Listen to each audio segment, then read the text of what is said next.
After playing hours of Assassin's Creed Odyssey last month up at Ubisoft Quebec, I became very familiar with what this game does differently, what new elements and concepts it brings to the table, and how things have evolved since Assassin's Creed Origins. Now that you've seen the reveal for yourself, here are the 6 coolest new features that AC Odyssey is bringing to the franchise. What's going on, guys and girls? It's Ghost Robo, and I had a blast playing the game a few weeks ago and talking to the team about how this Assassin's Creed is different from the rest.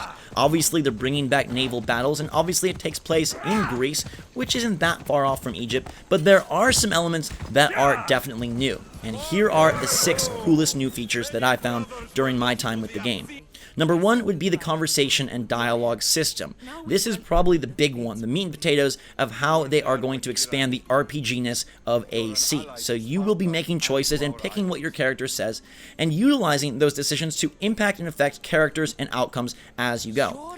In my missions that I played, I saw one outcome where a character walked away happy, and another where they died, a very dramatic death. So clearly you can have impact upon the NPCs and upon the outcome of certain quests. I don't know how high level this will travel in terms of multiple endings or majorly affecting the plot and the storyline, but so far it seems pretty cool. It's not as deep as something like a BioWare game, but it still was a lot of fun to pick and choose what your character said as you cruised around the gorgeous Greek beaches. Number 2 is that there are 2 characters. This one is pretty obvious up front, but it's nice that you get to pick from the start if you want to be Alexios or Cassandra, and again, this plays into their efforts to make this your story. Now, I will let you know that in the section I played, the characters do say seems like the exact same things. I don't know if there will be differences as you go, or maybe certain missions allow for more disparity, but what I saw, they do say the same. So you are going to experience what seems to be the same story. It's just how you want to play it and who you want to be. And they really emphasize that they wanted to make Cassandra a badass Spartan and really go in on making her a character that was strong and dominant and just as cool as Alexios. And from what I played of both characters, it seems like they've achieved just that. Number 3 are the new powers and abilities of combat. So to further the RPG elements, they've added many more abilities that you will be unlocking throughout the skill trees, and these help speed up combat, make it more aggressive, and allow for a lot of chain ability. You've seen the really cool Spartan kick, you can steal a shield, you can light your sword on fire and unleash a shockwave stomp, plus you can do things with your bow and arrow to increase the power, and it just makes the game flow better in combat and allow you to just layer these abilities one after the other. If you do it just right with how you are spending basically your power meter and then getting it back from kills and attacks, you can kind of get into this really nice loop where you are just decimating foes. They've removed shields because they do not want this to be a defensive affair, and you will be on the attack over and over again.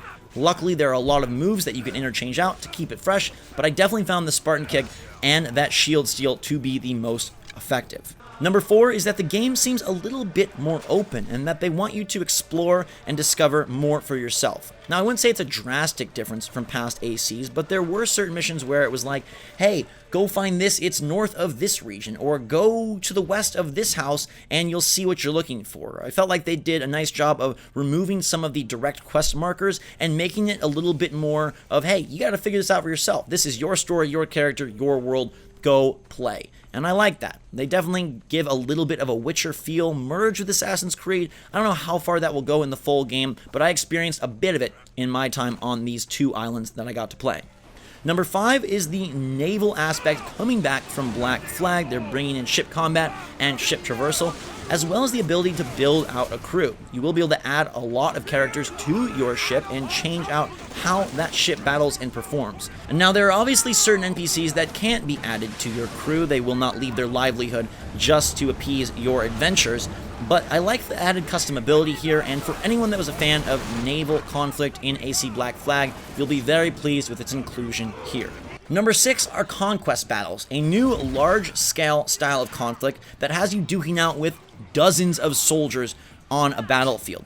The way you win these is by completing feats, which involve killing commanders or targeting specific characters that the game will point out as almost mini-boss type fights. These were pretty cool, they felt frenetic and chaotic, and I hope that they evolve and change as you go, rather than being the same type of battle over and over. But again, a new element that we haven't seen before that sort of expands upon the conflicts present in AC Odyssey.